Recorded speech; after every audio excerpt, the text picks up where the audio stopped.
Om Sadashiva Samarambam Shankaracharya Madhyamam Asmadacharya Paryantam Vande Guru Paramparam Ishvaro Guratmeti Murtibeda Vibhagine Vyomavda Vyapta Dehaya Dakshinamurtaye Namaha Sava Vedanta Sedanta Gocharam Tamagocharam Govindam Paramanandam Satiguru Pranatoshmaham Om Om Shanti Shanti Shanti Om Namaste. Can anyone say something to begin with? Can anyone say hi? I'm not exactly sure where we're starting from, Arlindo. I know. It's 35. Okay. I forgot to post the. Okay, just a moment. Yeah. I forgot to post, but I recorded it. I forgot to post the canon, but the Bhagavad Gita I did post.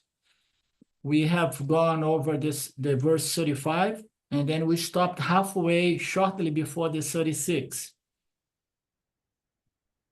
Right? Right. We stopped at the paragraph that begins with, and this inoculation of healthy habit. Yeah. Okay. Absolutely. Okay, here we go. The verse 35, just to connect the dots here. The Lord answered to Arjuna, undoubtedly, the mind is fickle and difficult to restrain. However, it can be restrained through a lot of effort. This effort is going to bring detachment, and detachment is going to require practice. So as we have seen, the practice here is there are two kinds of practice. No? So one is the willpower to detach the mind from those thoughts in regards to the world, no? Meet your world, objects, and so on, desires and fears, likes and dislikes, and that is the practice, and it requires the knowledge. You need to understand that the meteor world is not, it does not serve much for anyone wishing to be happy and to feel free. So you need to understand the flaws and the facts of everything in this apparent order, this meteor order of reality, so that we don't get over enthusiastic and excited and attached to these things, beginning from our own physical body. Otherwise, we're going to be afraid. Why? Because attached to something, anything that you attach that is temporal and is changing from moment to moment, it's going to produce what? Insecurity, of course. I'm attaching myself to things that appear, disappear. They are born and they die. So we need to understand the teachings so that we can, together with willpower, and then he says to Arjuna, come on, Arjuna, you just saying that you cannot do this work. So you are such a conqueror and so on. And now you are behaving like that,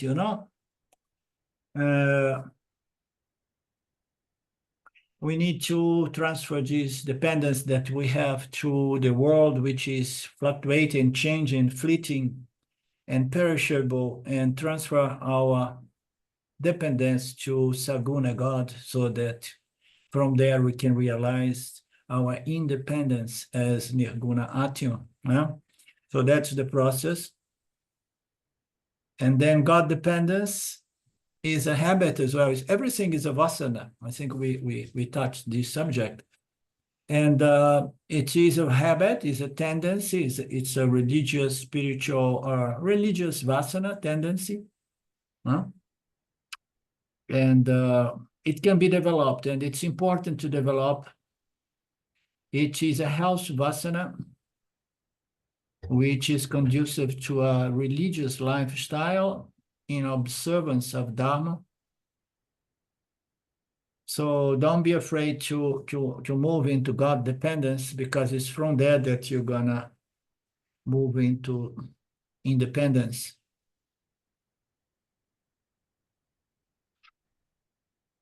In this inculcation of health habits is Viveka Abhyasa. So, and this, inculcation. What is inculcation?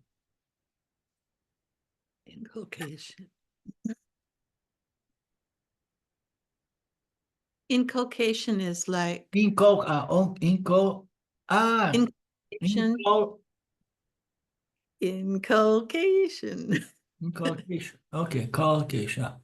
It's Okay, like it's not culation, it's culcation. Oh, Yeah, it's Cul- bringing within, sort of. okay.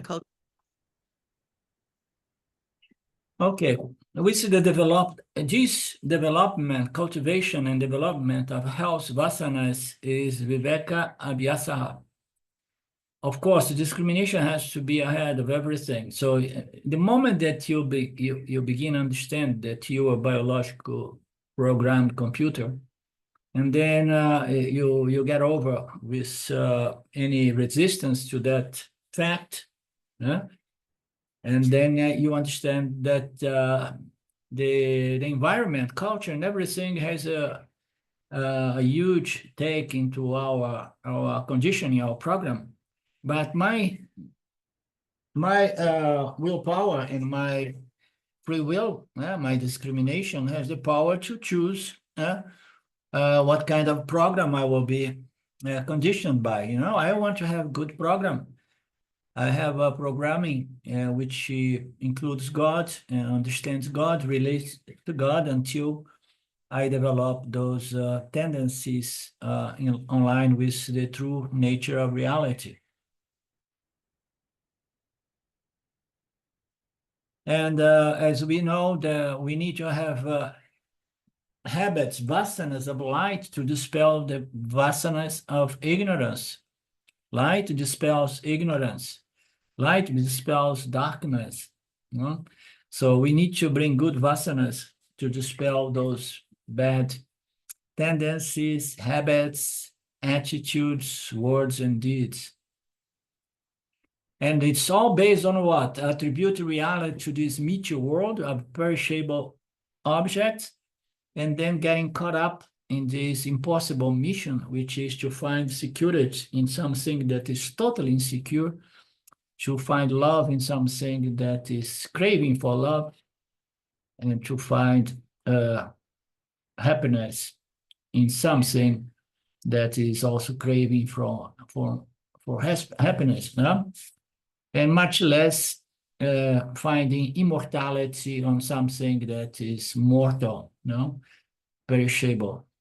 So this attribution of reality brings about attachment and dependence, and then the entire load of bad habits, vasanas, develop. That's why now the picture that's clear in my mind is we are all moved by this universal avidya, ignorance, and this avidya, ignorance collectively is all based on attribution of reality to that which is a temporal or ever-changing superimposition or projection of namarupas, no? So you may learn to live in this world and find some sense of practical security, or psychologically saying, you know that you cannot depend, but on the practical terms, you know, no, I need a roof over my head. I need to have a meal or two. And then he reminds us of the example of the cardboard chair. It looks good, but it's not real. Don't attribute reality to this order of namarupas. Okay. It does not mean that you have to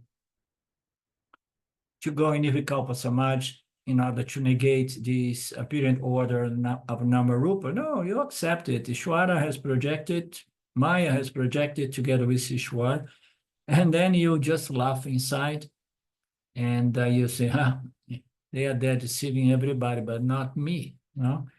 And then you still interact with it. But you are never going to lean on anything of this world. Yeah, that's a good name, lean. Lean, your name, lean. So you never lean on anything of Mithya.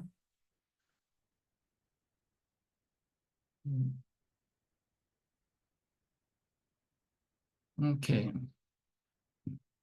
So the whole thing is, this is an expression that Swami, it's a pointer, right? It is a teaching that he presents. You may have a certain practical dependence on some things, you know, but don't make it an emotional dependence. And it's very vague and it's very fine, understand the difference, you know, but it's very true as well. So one thing is to say, no, I really need my paycheck. I really need my roof. And who is saying that? Your body, mind, sense complex is saying, no, I need it. You know, I need it. I need 2 meals. I prefer good meals and so on. Yeah? But if for any reason Ishwara pulls that away from you, you know, and if you are mentally, emotionally attached to that, and then you're going to experience great suffering. So on the practical level, you say, no, it's okay. My body mind appreciates that. And I feel that I need it now. But deep inside, from my true nature, I say nothing can really affect me as Satchitananda Brahman. And that somehow minimizes, attenuates this emotional problem, which is derived of, attachment and dependence on things of this apparent world of Namarupas. It's similar, it's easy to understand this point of Swami Paramarthananda when we look into suffering, a pain. We know that there is physical pain and emotional pain. Right? So physical pain, everybody is going to feel. Emotional pain, most people are going to experience as well. But some yanis, they do not experience emotional pain, you know, because it's neutralized by the clear and well-established knowledge Aham Brahmasmi. So, and then all those secondary layers of thoughts like, no, it shouldn't be, and I shouldn't be experiencing this, I don't like this, and all that build up is not there to create emotional problems, psychological problems, you know, acceptance of what is, you know, even if it's painful, like I have a tooth pain, and I have no means to remove this pain, you know. So you have to just have a tiksha, and stay with it and find a way to remove that pain. But meanwhile, you don't go crazy about that. Emotional dependence produces weakness. Giving up this emotional dependence, attachment, or weakness is called vairagya. Sitting on a strong chair is called viveka. Coming out of the weak chair is vairagya as well. This is very nice. Coming out of the weak chair is called vairagya. Giving up your attachment, leaning to people, place, things, and events. Well, giving up that dependence is called viveka and vairagya, because you need great viveka in order to do that, you know, with the help of your willpower. If the mind gets used to that, to those things, mind becomes addicted to that. Even in meditation.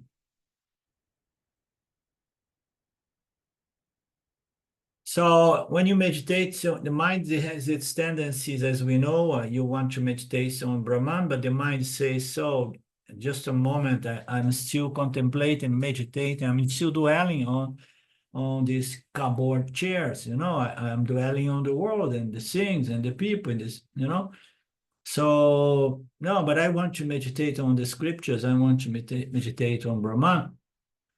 So if you have those strong vasanas, those vasanas are going to prevent us to do upasana even, much less nididhyasana.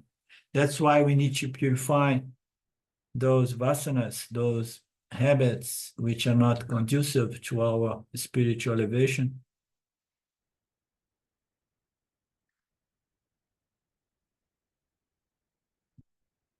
Therefore, Krishna says, Abhyasana, dwell upon the scriptures, dwell upon the highest values in life, dwell upon God as destination, dwell upon your own true nature as the only reality, which is permanent. Therefore, develop an interest in all of these things. So how are you going to develop an interest on these things? How are you going to develop an interest in the Shastra and the higher values of life, true nature of reality, the nature of Saguna God, Sagunishwara, the nature of Nirgunishwara. So how are you going to develop? So you have to stay with it until you see the value of this Vedantic process. Otherwise you're going to be doing things because you have more values for some easy, quick fixing here and there. You understand? You want to just attenuate my pain, and that's okay. You're not ready to go there and treat. Now, it's like people having serious disease. The serious disease, such as a terminal cancer, it requires a lot of intellectual development to bring the person to the point of understanding that a disease does not happen overnight. There is a load of negative habits and attitudes that brought about a weak immune system and certain unbalancing circumstances in the biological body. And then disease settles in. And then it involves, okay, so no, I want a quick fix, okay? Let go there. Just cut me up, remove these things, and then later on you can burn, and later on you can, do some other things with some toxins, such as in the chemotherapy. But otherwise, you have to go through a revolution, understand the root cause of something, and then you have to go through a change of lifestyle. Have you ever seen somebody really willing to change lifestyle that was developed over 50, 60 years of life? I have seen so many people that they are ill, but they don't even want to drop those bad habits of dietary habits that everybody knows that it's terrible. I know I had the wife of my brother with cancer, but still, no, I can't give up my sweets, all those sugars. He said, no, I like it. But I want to survive. I want to win this battle. Even the doctors, the allopathic doctors say, no, you have to cut down on sugar. So everybody wants a quick fix. Nobody wants to go and deal with these bad vasanas, negative vasanas, which are all based on a subconscious attribution of reality to duality, and then one lives a life like that. And in order to have the power to begin taking the mind away from this world of Namarupas and bring it into the scriptures, bring it to God, bring it to the Upanishads, and so on, the mind has to have developed strength, determination, and that requires knowledge, understanding that none of these quick fixes are going to resolve the problem. None of this. You have to go to the root cause of that cancer. I know it's difficult. I know it involves changing one's habits, which are vasanas. But once you get into the problem, you're going to see that there is nothing better to be doing in life. You're going to love it, love the process. You understand? Forget about the end goal, just enjoy the process. It's the most juicy process. It's the most juicy subject in the entire universe, is investigation on the true nature of reality in the light of the revelations of the Upanishads. I mean, so it's very rare to find somebody who has that much appreciation, value for this process. Isn't it, Lynn? So rare, huh?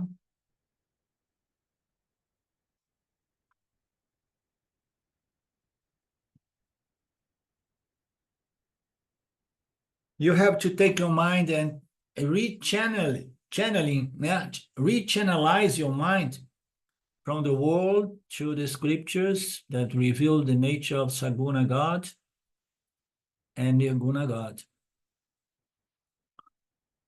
It seems to be easy, but it's not really easy. It's only for very few brave souls, wise souls who understood that there is no point of looking, searching for quick, superficial fixings. Dhyana yoga is difficult to be attained by one with unrestrained mind, but it can be attained by the self-controlled person who strives through proper sadhanas or means. This is my view. So Krishna is saying to Arjuna in the verse 36, I know meditation is difficult. To discipline the mind is difficult. To disconnect the mind from the world and bring the mind to God is very difficult. But the mind can develop this power. It's difficult if you are not qualified. It's difficult if your mind was not educated, disciplined, you know. And if your mind did not understand that it's not that the solution for the human problem. See, the mind did not understand, the mind is going to keep searching for solution out there, solution, doing something, you know, to get a different level of experience.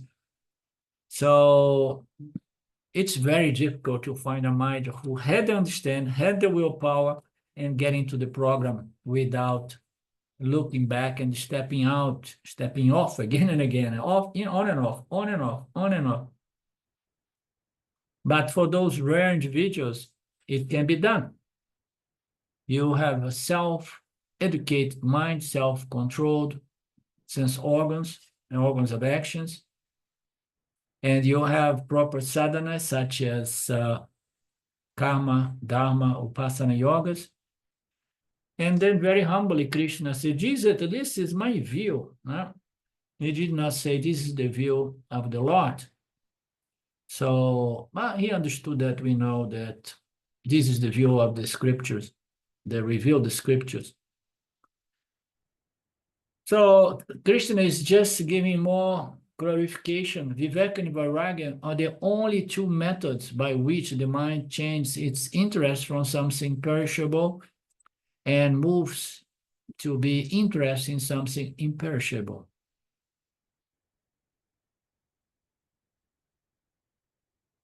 Viveka is gained by knowledge. Knowledge is going to convince the mind to use its strength, its willpower, to disconnect from the world, the anathema world, to connect to the Atma, no? To the scriptures that reveal the nature of Nirguna Atma on all of us. So Viveka requires knowledge, no? And then the byproduct of this Viveka is through my willpower, I will be able to contain those old Vasanas that say, oh, no, come on, go there. You can enjoy both worlds. There is happiness in the Anatma world as well. It's very common. The person is divided. He wants both worlds as if both worlds contain source of true happiness. So if the mind has not come to the point of having developed Viveka and Vairagya, this is a very weak mind. A Samya Atma mind. Such a mind is called a Samya Atma mind. So I don't know exactly what it means, but it should be a weak mind. Because he mentioned before. Is that so?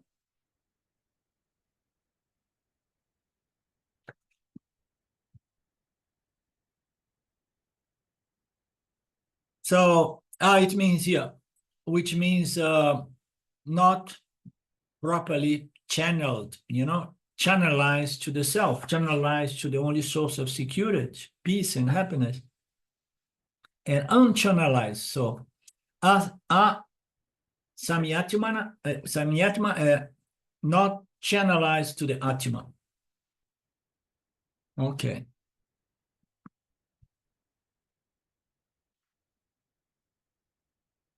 So the good habits we want to develop is the habits that allow us to move from a life in which there is only pursuit of artha kama. Yeah? We want to move to a life which is in the pursuit mostly of dharma and moksha. Dharma, moksha, pradhana.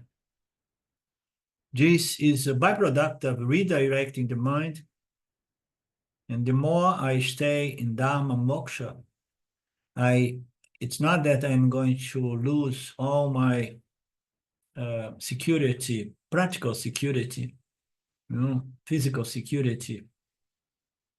And it's not that I cannot have entertainment here and there, but those come as a bonus, as a byproduct, because my goal here is Dharma Moksha, Dharma, meaning to say I want to grow spiritually, purify, refine my body mind, observing Dharma, doing my Upasana, and then being an excellent Kama Yogi.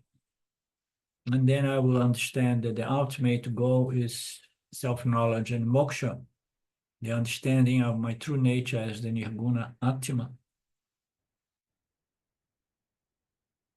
If this redirection takes place, a mind is called Prakrita Antarana.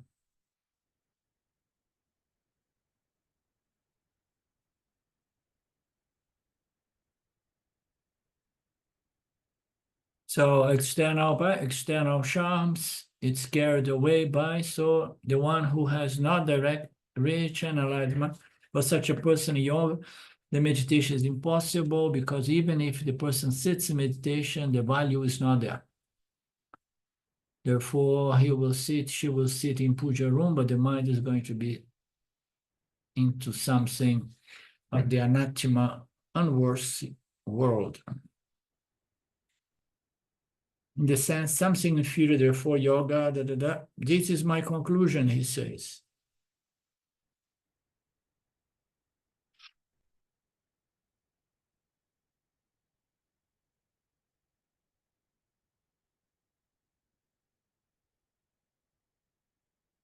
If it's not done, it's called the mind goes okay, we understood. Did you guys follow? There is some Sanskrit there, but the meaning we understood.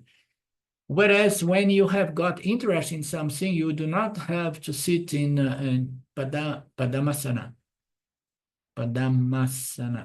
You do not have to close your eyes. Wherever you go, your mind will be only dwelling upon that, which is the only reality, the substratum of all Namarupas. Whatever I love, the mind effortlessly dwells on that, nicely and effortlessly and with pleasure and so on is the most beautiful thing. I'm attracted to the most beautiful thing. Similarly, when I have got value for that, the mind will naturally run towards the Atma. You see, I mean, it's all this Vedantic process depends on a mind that really understood the highest value. If it does not understand the highest value, it is not going to develop an intense love and desire for that. We develop intense love and desire when we understand how valuable that thing is. We have value for things of the Anatma world. And some of us have a little value for the true nature reality, or to the scriptures revealing the Nirguna Atma of everything that exists in the universe as the only reality, you know. So why I have interest, why I end up loving that? Because as I start tapping into that, meditating, contemplating, doing my upasana, my contemplation, and so on, I mean, I start enjoying that fragrance, which is the Ananda, which is inherent to the Nirguna Atma. It is conscious existence of non-dual nature, limitless nature, Ananda nature. So you start feeling that peace, that satisfaction, that confidence and love. And then you fall in love with that, you know.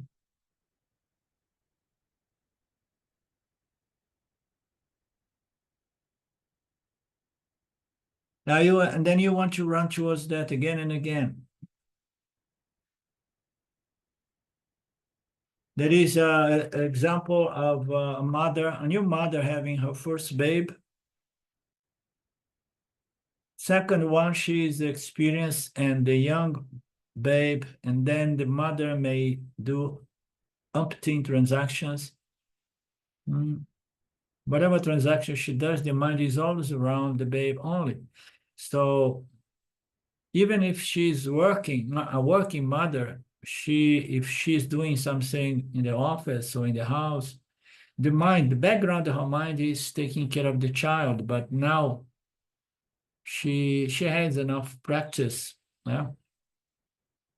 She does not need to stop everything to really take care of this new child. She has enough understanding and practice. She can do other things while taking care of two babies now, one grown up a little bit.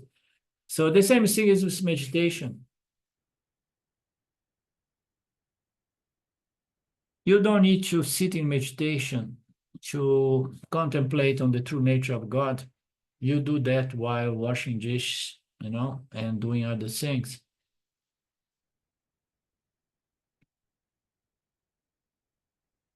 She does not think in, but oh no, how I'm gonna do all other things home and still take care of this babe. No, the babe, you know, the baby is already taken care of. I don't need to make an effort for my meditation. Meditation becomes natural. I will take care of my babies naturally and easily, and I still can do other things. I developed a vasana for taking care of my babies. I love my babies, therefore I have this incredible vasana. I have incredible value for my babies. And then I enjoy motherhood because I love that. Otherwise, who would want to be a mother? They say that's such a huge pain. Huh? And then 9 months of difficulties, and then many years of trouble, you know, and bringing up a baby from first day of life until at least 1 or 2 years, a few months. You know, there is a lot of work involved.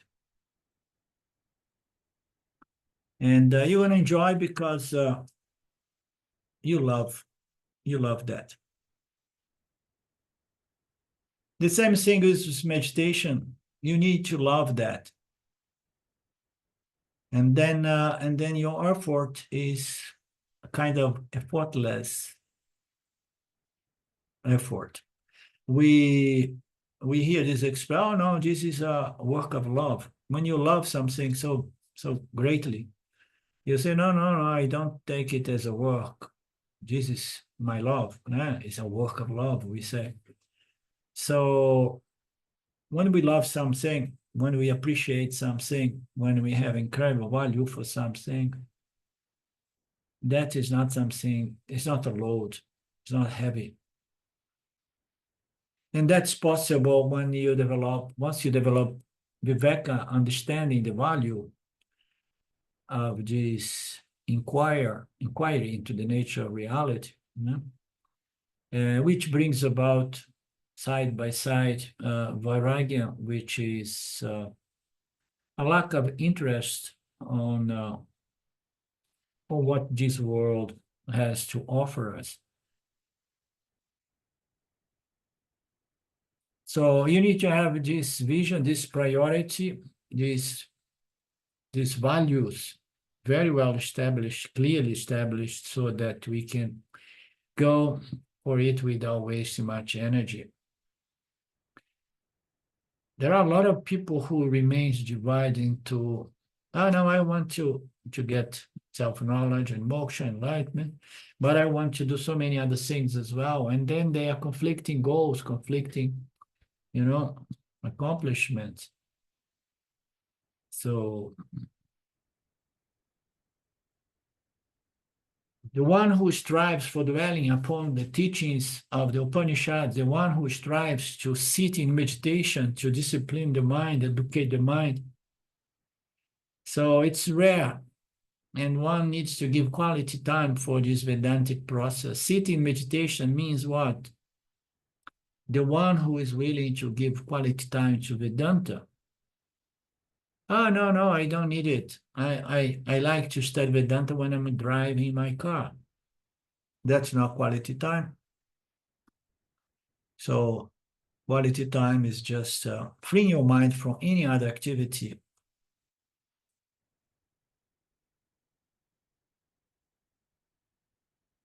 So, and it's, you need, because of the recognition of its value in life, self-knowledge is the highest value.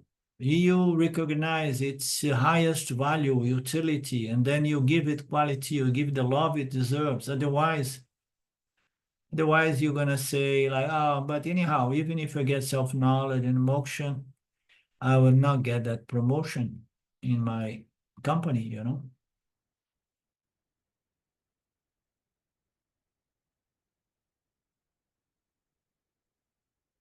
Vedanta will not give you materialistic punya benefit. Therefore, he must be sensitive enough to see the abstract, the subtle benefits of this Vedantic process. The mind has to be subtle enough to see the ultimate palan, which is spiritual elevation, spiritual purification, refinement. How are you going to see that? No, you just see how much money you have in the bank and how many, what is your value, your worth, net worth, how much? Oh, I have millions like this and like that. The mind has to be very subtle, very pure to understand and to move from these materialistic goals of life. Therefore, Yatata Purusena, by such a person of Viveka and Vairagya, it's possible only for this person who has discipline and educate the mind. What are these two upapayas, Viveka and Vairagya?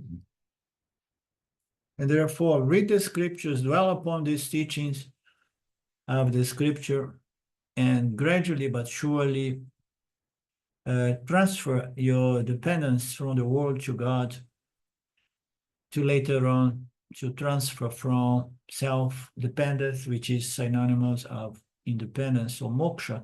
Do not get stuck in the world dependence. Do not get stuck on God dependence. Life, when you are stuck on world dependence, dependence on the anathema, phenomenal objects of experience, my life becomes very painful and risky, as we know. Don't depend on the water corporation, don't depend on corporation power. It's risky. Have your own source of water, have your own source of energy. So don't depend on things of this world. As the best we can do. No? Emotionally, you may be able to neutralize that sense of dependence. I don't depend. Oh, I'm gonna die with water. Okay, but emotionally, I'm not gonna go crazy if I die because there is no water. I'm gonna find water somewhere else.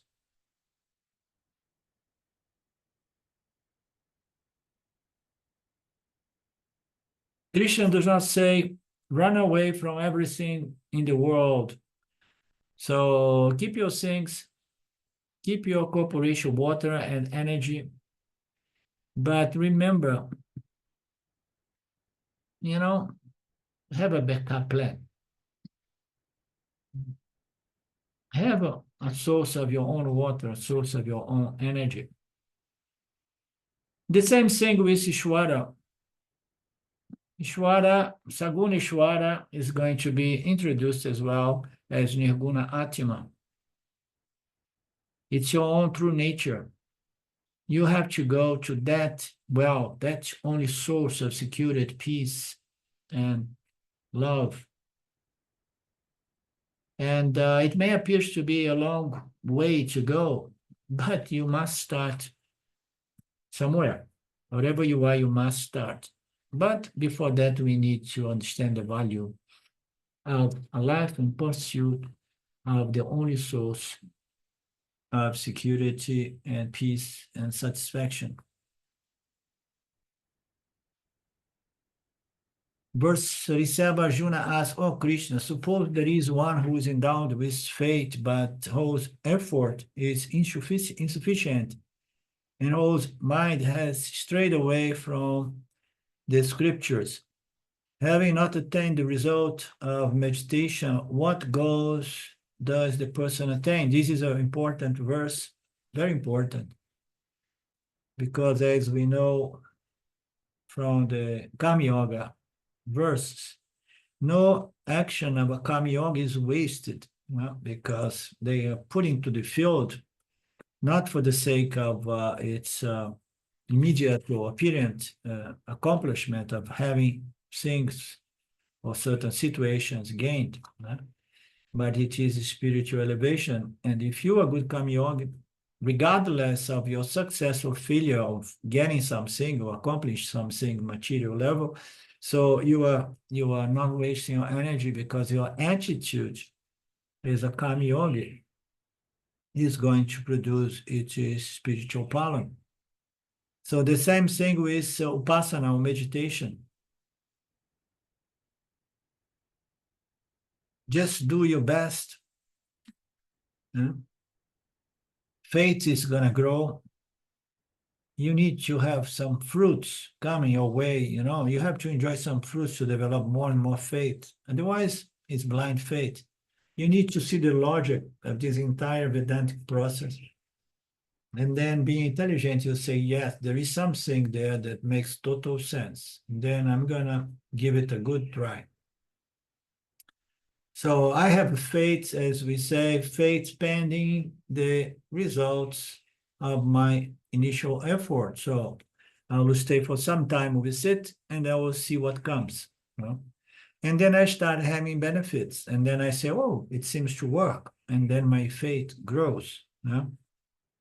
So those who are endowed with faith, but sometimes the faith and the effort is not sufficient to produce moksha. And sometimes the mind rebels and goes back to samsara. But here it's mostly saying like the mind has strayed away from dhyana yoga. When I'm doing my meditation, my mind goes back to the world. Have not attained the samadhi state as a result of my meditation or sahaja samadhi. So what are the goals that this person has attained? You know, so it's easy to understand. No effort is wasted. Anything is going to purify the body, mind, sense complex to a certain level or extent. With the previous verse, Krishna concludes his answer to Arjuna's question. Arjuna's question was how to handle the wandering mind. My mind is rajasic. The mind is restless, extroverted. How to handle, and Krishna has given the solution, which is vairagya and viveka. Developing a value, understanding the scriptures so that you can have a strong viveka and start enjoy this effortless ability to pull the mind from the world of objects, because you have enough viveka to understand that none of that is going to work. Going for the objects as a means to complete myself. I developed then, therefore, interest in this process of meditation. Which is possible only by reading those scriptures which talk about the glory of God in satsanga with your friends, with your teacher. Develop value for this, and you will grow.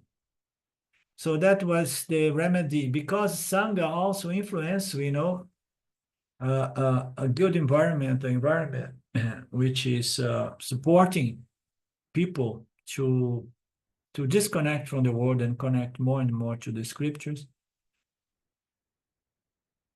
If I get a person who considers money the main source of happiness, the person is going to find themselves among other materialist persons. And among those materialist persons, nobody is going to have interest for satsanga. Therefore, satsanga is very important.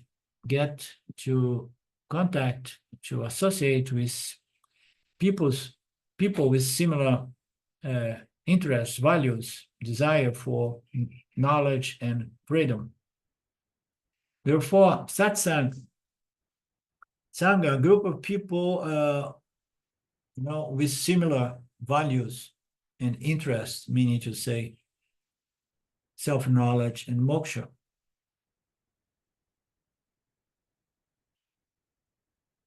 And it's interesting, this I did on yesterday.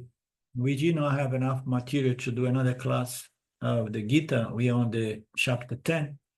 And then I did open Q&A, and then came up exactly this subject here, which is being associated with samsaris. And then we had to go to the root, why I still associate with samsaris again and again, It's because I'm still invested on those kind of relationships, emotionally invested. I still need to lean on samsari. I would love that everybody around me here has a vasana for self-knowledge and moksha, but since they have only interest for things of this world, since I don't have people interested in satsanga, so I associate with the people because I don't want to be alone. What is the problem? The problem is that, people are all influence one another and reinforcing those anathema values on a subconscious level. Everybody's there playing those games, messaging each other's ego, being, playing the game of life, Shankaracharya said that Satsanga, blah, blah, blah, blah, blah, blah. Let's see if Swamiji says in English. Nisagatva means vairagya. Thus, even what you call deciding the friends with whom you associate, that you change your values, because there are people who do not have regular escapism of life, still they are very happy. Because if you are used to certain regular entertainments, after some time you will think that without them, life is nothing.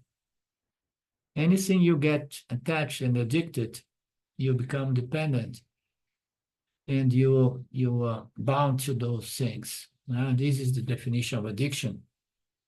But when you see some people, they do not have any of those addictions and attachments and dependence, they do not miss anything in life because they don't have a load of desires and fears.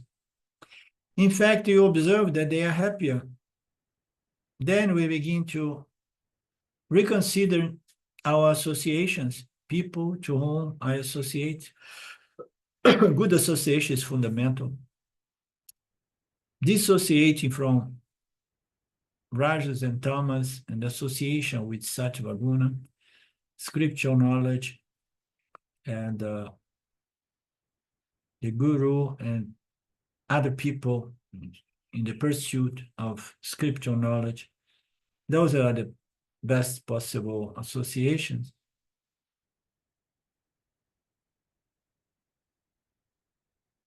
I don't even need to give up things because I'm not attached to the things. So you don't need to become a sannyas.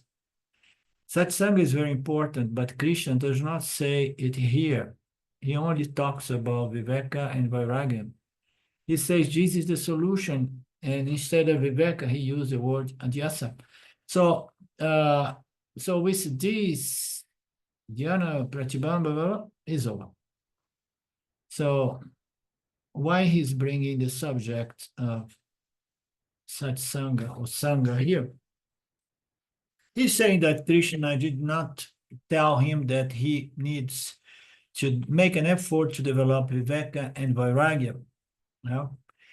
But he could have said that, and you need to find your people. You need to find people in the pursuit of this same goal, the ultimate goal in life. Don't remain in the marketplace associated with people who have no interest for this process. You know, Satsanga is very important. Find like-minded people, which is not that easy when you come to this level of spiritual growth or pursuit. And most people do not want to be alone. They just compromise and they want to be here, you know, and and they compromise, they want to be here. They because people, they don't like to be alone.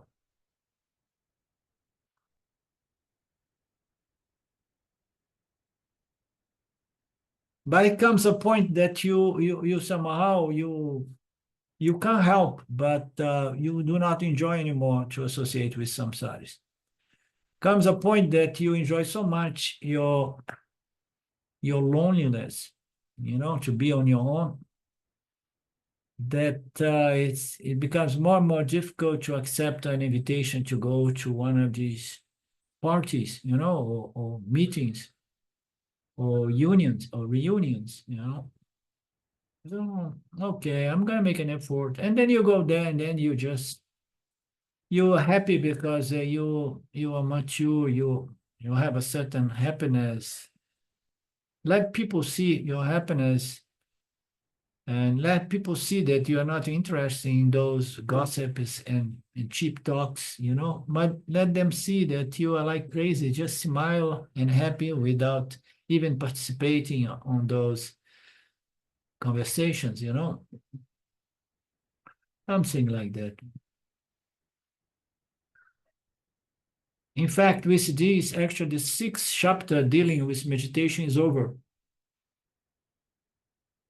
The practice of Dhyana Pratibandha is over, and the entire 6th chapter dealing with Dhyana is over. Om Sat Tat should have come, but Arjuna again comes with more questions. And the most unfortunate thing is, in spite of all the encouragement given by Krishna, Arjuna continues to be a negative, pessimistic person. He's saying, I'm not going to make it. He begins to feel that I do not think it's possible for me because of my mind. It is, some people are honest enough to say, I'm not qualified enough, my mind is like, but some people, they continue just point the finger to people, place, things, and circumstance. At least Arjuna is being honest. My mind is extroverted and so on.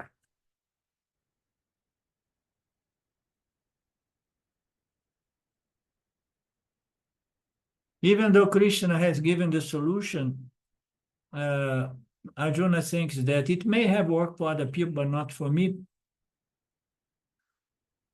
Not in this verse. I do not think I will get it this verse. Even if Krishna Guru is optimistic, Arjuna is pessimistic.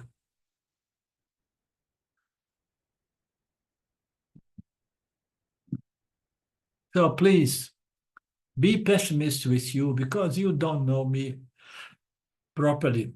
And this pessimism or self-diffidence is also another human weakness. That is why in the beginning of the 6th chapter, Krishna said, let's say, never look down upon yourself. We have seen that. It's one of the qualifications is a positive attitude about your ability to have success in this spiritual endeavor. Never be diffident, because if you don't have this confidence, you are not going to have any chance here.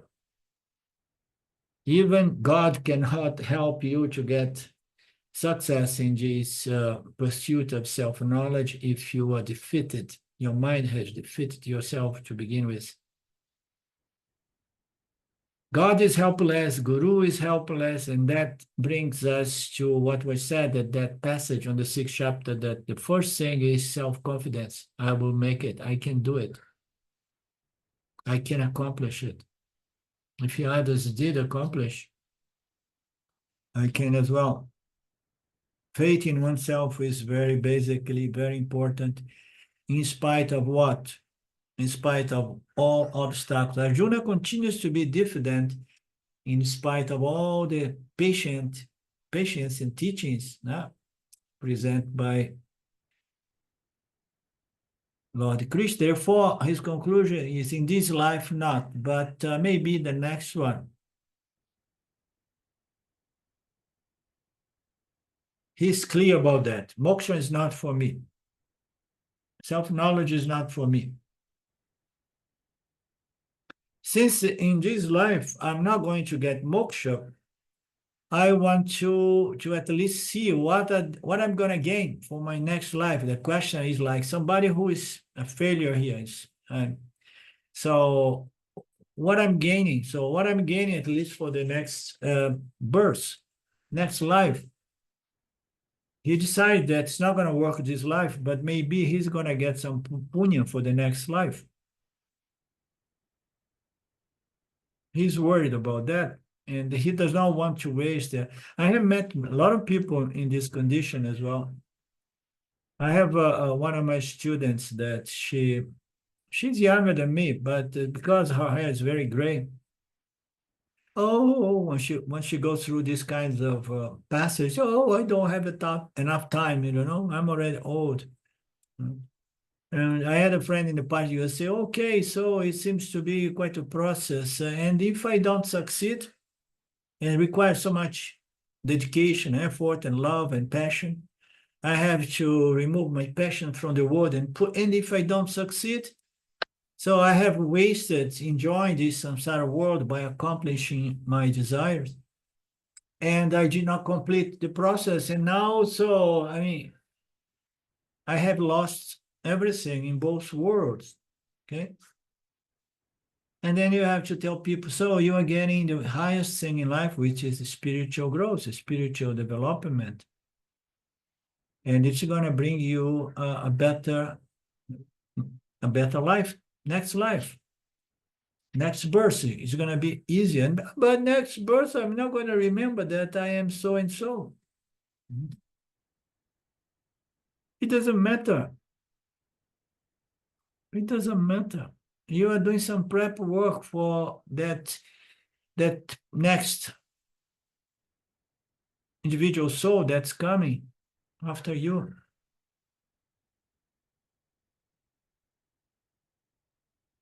Maybe you're going to remember that you were this one, maybe not, doesn't matter. The important thing is to do your work.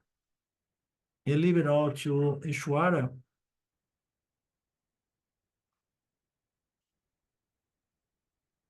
And then Swami says, so don't worry, in the next birth, you're going to have so much ground already, more or less like what happened to Ramana Maharaj, that at the age of, I don't even remember, 15, 16, 17, he was self-realized. He walked away from the anathema world. So he does not need to study the script. The scriptures have been studied in his past births. No? But how am I gonna know when I'm that condition that I am that person and that person is me? I got quite some people think on those terms. They don't understand that it's the same soul, journey towards liberation and freedom.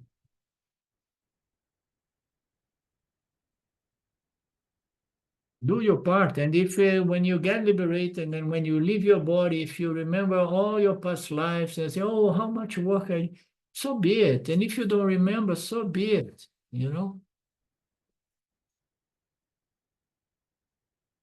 So what's going to be my next birth? So I'm worried. I'm not sure what I'm doing here. Just enjoy yourself. Do what you like the most. Spiritual growth is the best game in town.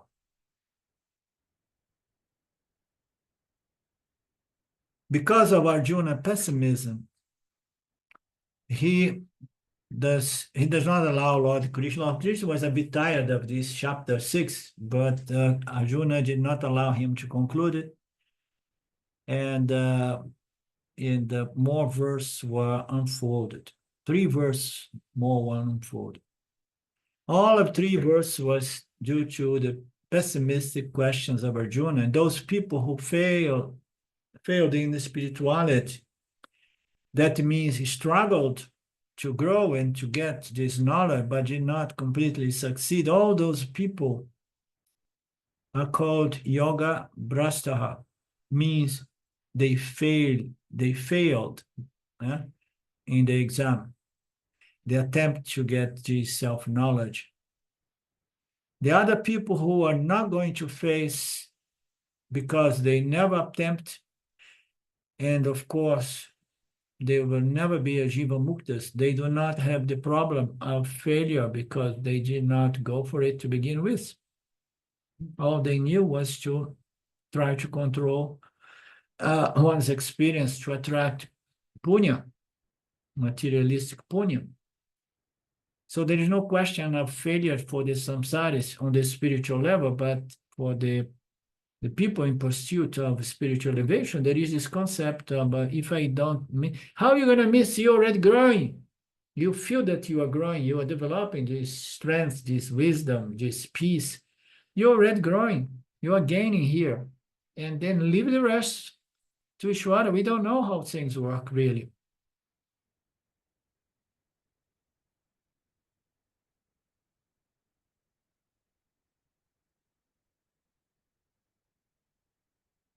Okay, it's not ending. It's going to give us good satsangs in the next class on this esoteric topic. Oh, what's going to be my next life? What was my previous life?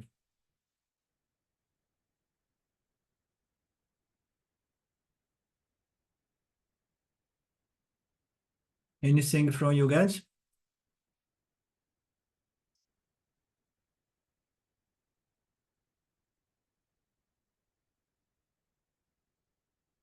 Om Purnamada Purnamidam Purnamudachyate Purnasya Purnamadaya Purnamevavashishate Om Shanti Shanti Shanti Om. Namaste. Today is Monday, no? Yes, Okay, we're back tomorrow with the Gita. Good. great. See you tomorrow. Bye-bye. Thank you. Okay, thanks, Alinda. Bye now.